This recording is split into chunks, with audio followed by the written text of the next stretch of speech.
Welcome everybody, Dylan over here, and I just wanted to sit down and share with you some powerful things that I know have made a profound difference in my life when it comes to mindset.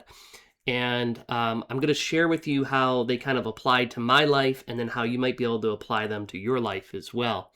But these three concepts were solidified in me from a friend of mine, a mentor of mine, just somebody who has made a profound difference in my life. And his name is Matthew Ferry.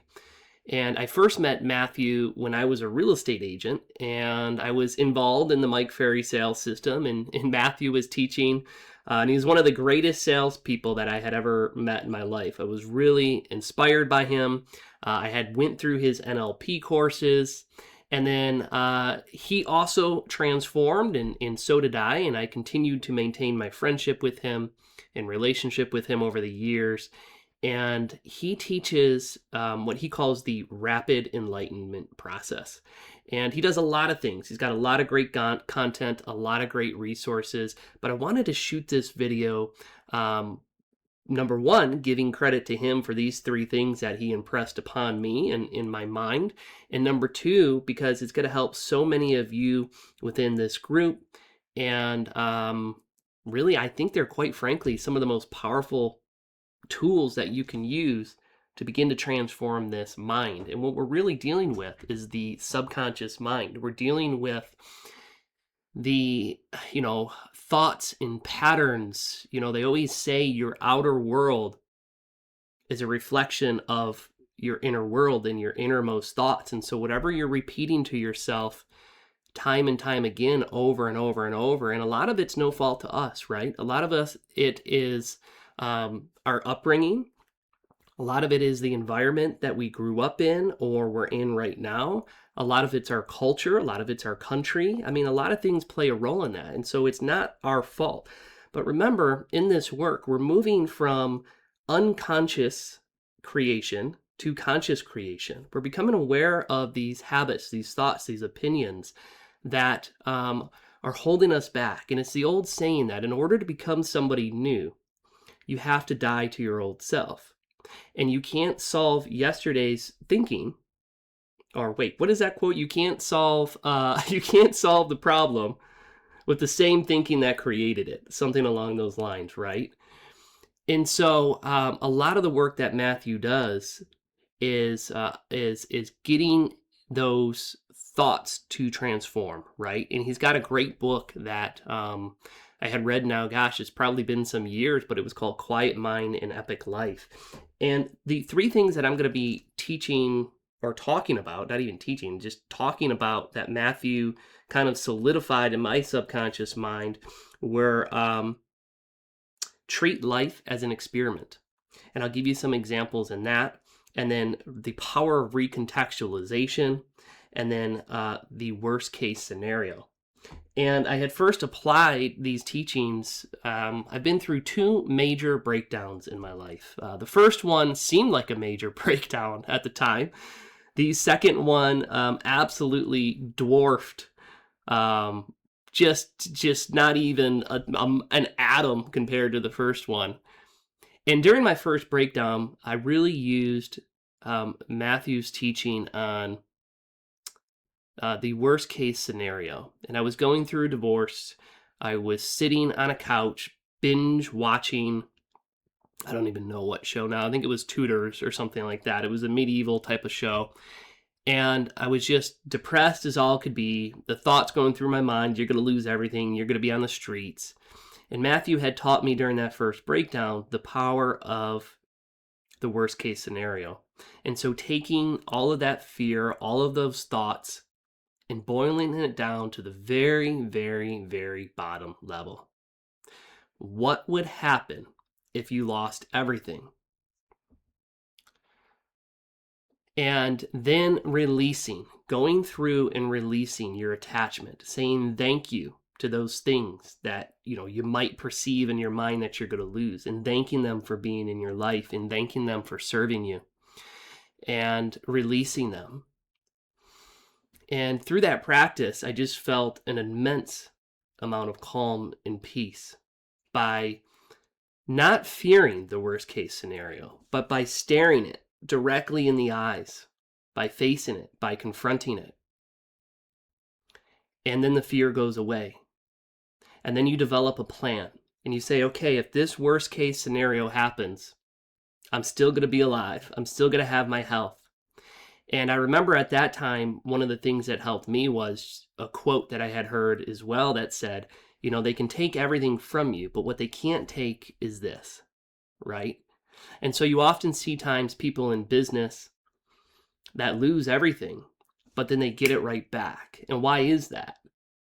Well, they've learned a lot from that destruction. They learned a lot from that loss. They learned what not to do to get back into that position, but they still have the resources, the drive, the ability. They're smarter, they're wiser, they're stronger, they're more resilient now.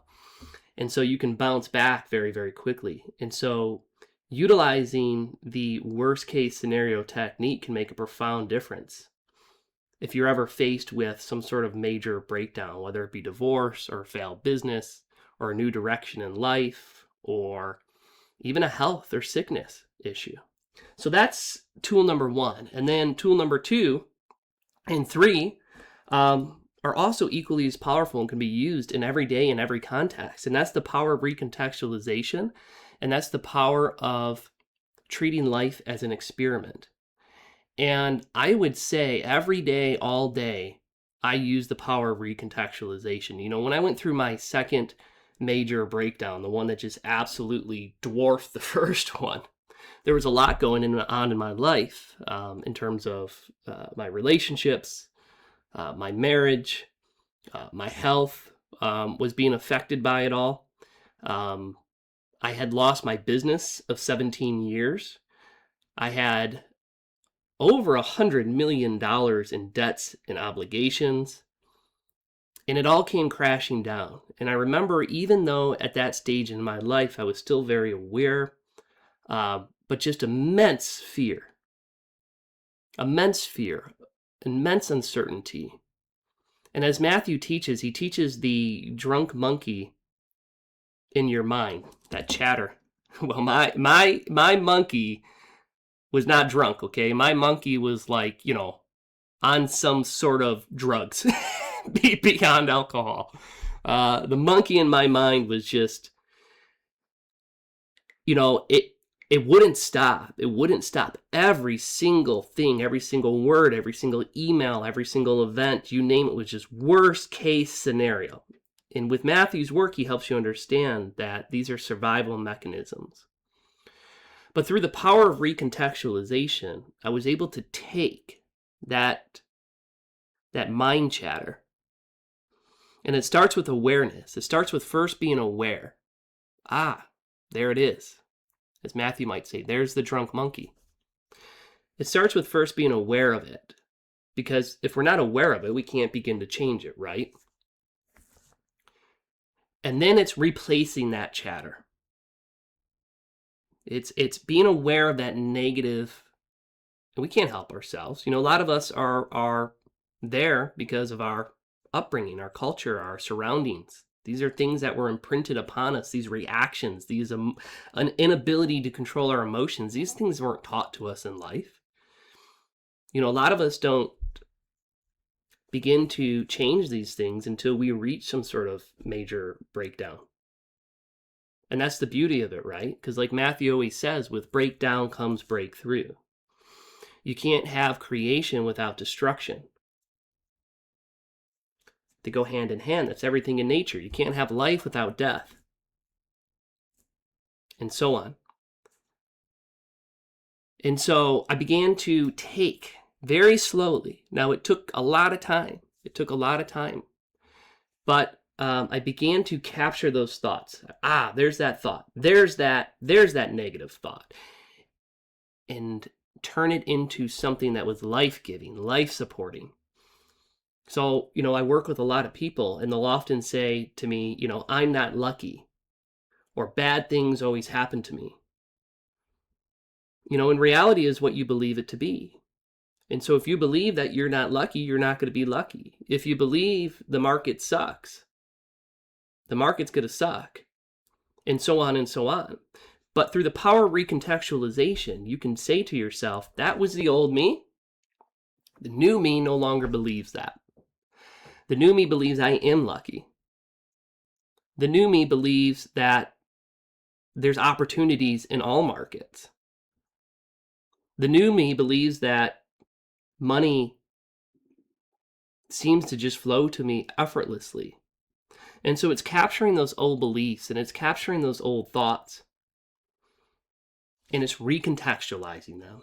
And I wrote down just some practical kind of examples here to just get your mind working on this concept, right? How can you apply it in your life? And so I have 4 examples of recontextualization and then 4 examples of the last one, treating life as an experiment. But the first 4, you might say to yourself, again, I'm not lucky, good things never happen to me. We might create a new story. We might recontextualize that with life is teaching me how to create alignment, not rely on luck. The more intentional I become, the more luck I create. Another story you might tell yourself, I failed at that business. I must not be cut out for success. Well, you could recontextualize that and say to yourself, that experience was my tuition. It taught me what doesn't work, so I can build something that truly aligns with who I am. Isn't that the truth? You might tell yourself an old story. People always leave me or disappoint me. Have you had that one pop up in your life before?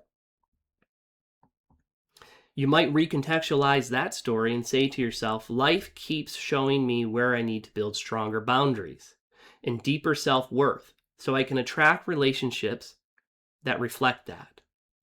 And lastly, you might tell yourself, I wasted so many years doing the wrong thing. Have you ever felt like that before, right? And you might turn that story around and say, those years gave me clarity, wisdom, and contrast that helped me know exactly what I want to know now. And as you continue this work of recontextualization, it gets easier and easier. It's like a muscle. And so, when you go to the gym, you don't start off lifting 400 pounds, right? You start off at 5 pounds, and then 10 pounds, and then 20 pounds, and then 50 pounds, and your muscle gets stronger, and your mind is no different. And so the last one I want to talk about is treating life as an experiment. And as long as I've known Matthew, this one has always been the most playful, and it really just kind of dissipates all of the fear of doing anything, right? And so you go through life with an extreme curiosity. You treat everything as an experiment, and you ask yourself, I wonder what would happen here. And instead of having the fear of, like, for example, maybe you're scared of speaking, or maybe you're scared of being on camera, or whatever the case might be, you treat it as an experiment. As Matthew says, you turn yourself into the scientist. And you say, you know what? I wonder what will happen if I just shoot my first video. I wonder what will happen here. And it's like prospecting. If you're a real estate agent and the first 3 phone calls always suck, right?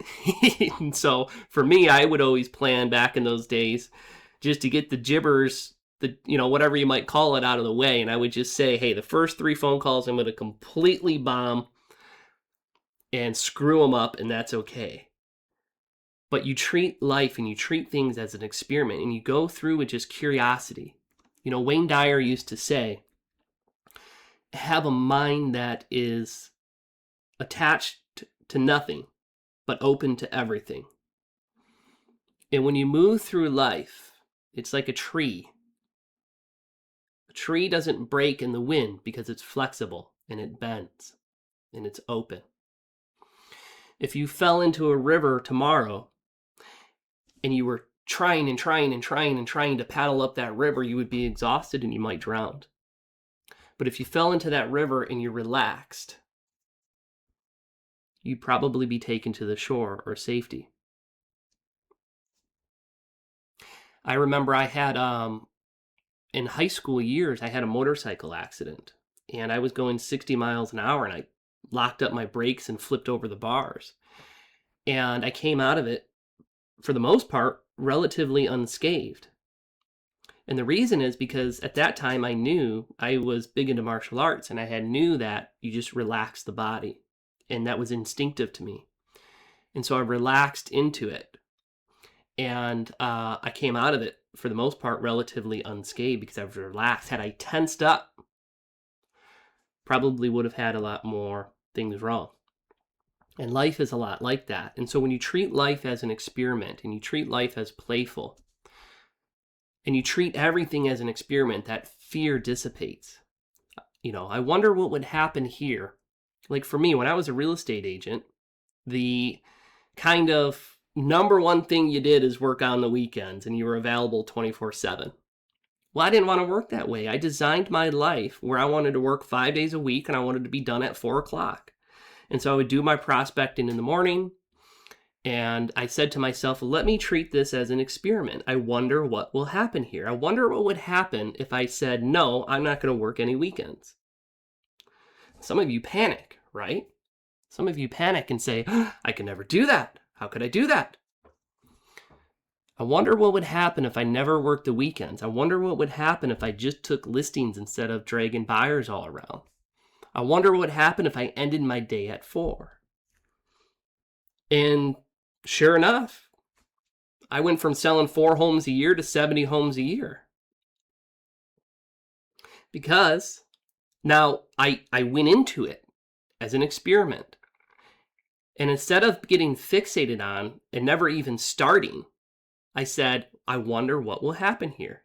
And guess what? All of those fears that had popped in my head and probably popped into your head with me saying that never came to be. Now, I wouldn't have gotten to that point if I didn't treat it as an experiment.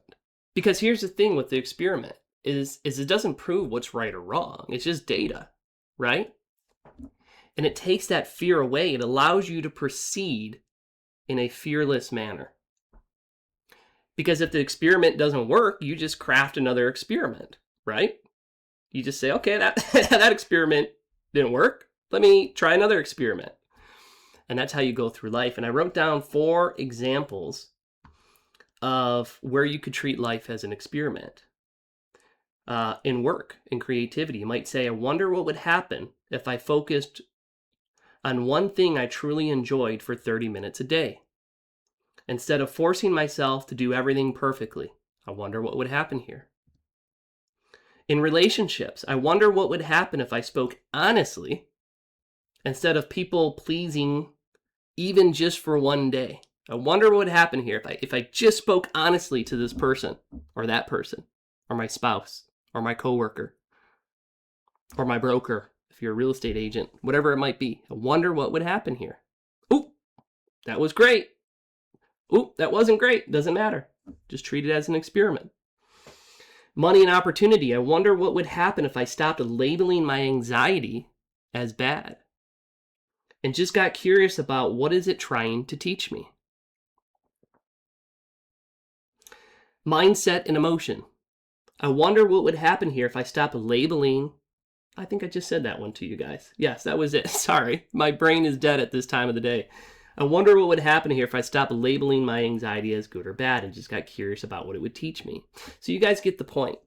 So, worst case scenario, powerful ability to dissipate fear. Because you'll realize at the end of that example that you're still going to be okay. And then the power of recontextualization, apply it to all of those thoughts until you get control of that mind chatter. And it gets easier and easier. And then it just becomes habitual. It just becomes a way of life. Remember, to become somebody new, you have to die to your old self. You have to die to your old ways of thinking, your old opinions, your old stories about yourself and how life should be. And then the power of treating life as an experiment. So, big thank you to Matthew for your work and all that you're doing. And hopefully this inspired some of you and gave you some ways in which you can apply this in your own life. And yeah, make it a great week, everyone. Bye-bye.